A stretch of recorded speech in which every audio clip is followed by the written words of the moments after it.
Hello and hi, welcome to Yedidia Shofet.net and welcome to Halacha of the week number 71. Today's question, which was addressed to the Chief Rabbi, is, Rabbi, I read something very interesting. It says that Friday night there used to be a minhag, a tradition that people used to take a giant cup and make KIDDUSH. What is KIDDUSH? Basically, Friday night, Saturday, for Shabbat, for holidays, we take a cup and we sanctify the day with wine, with grape juice, or with beer, or with whiskey, something of that nature, and we sanctify the day of Shabbat, just like as lahavdil, as people they bring a toast, they want to express their love, their care, their importance of the day. So where do you think that came from? That came from KIDDUSH. KIDDUSH is that sanctification. It sanctify the day of Shabbat. So some people take a very big cup and they make KIDDUSH.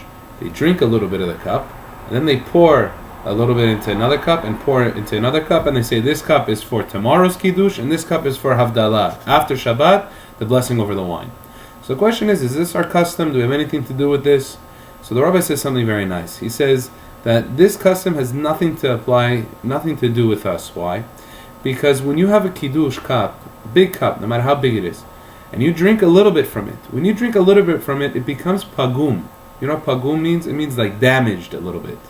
When you want to make KIDDUSH, you want to make KIDDUSH on a perfect wine. Meaning not a wine kimazesho, not a wine that's already been tasted, not a wine that somebody has already drank from. You want to have the wine that it's at the highest level, cleanliness, hygienically, also to show that this wine is only specifically for this mitzvah, for this moment and this time. For instance, when I do a wedding, that we use 1 cup, but we make 2 times the blessing of wine. So what do? We hold a cup of wine, we make a bracha, the bride drinks, the groom drinks, and then when we have to make the next bracha, we don't just say the bracha again on this wine.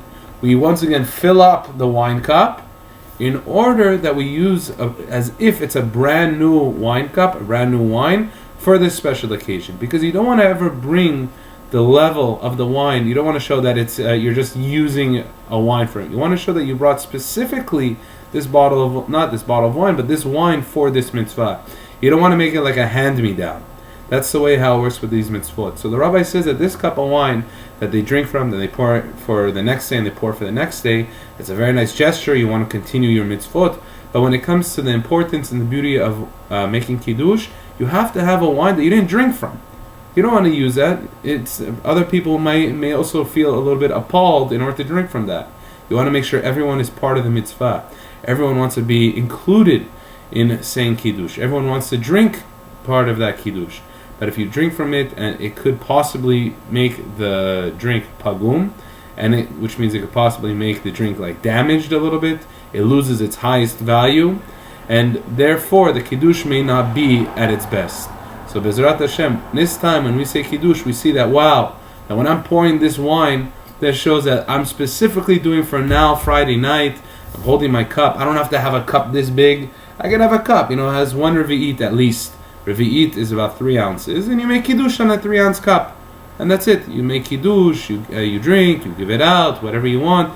But when you want to set aside and do a mitzvah right, you want to do it correctly. You don't want to ever take little bits and pieces. You don't want to go and do a mitzvah as if that you're doing a chop shop. You know what I mean by a chop shop? Basically, whatever you can get your hands to and scrap together, that's how you want to do the mitzvah. No, you want to be able to do it in a nice way, in a respectful way, because how beautiful these mitzvot are for us, for our kids, and when they see us do these mitzvot, they feel so inspired.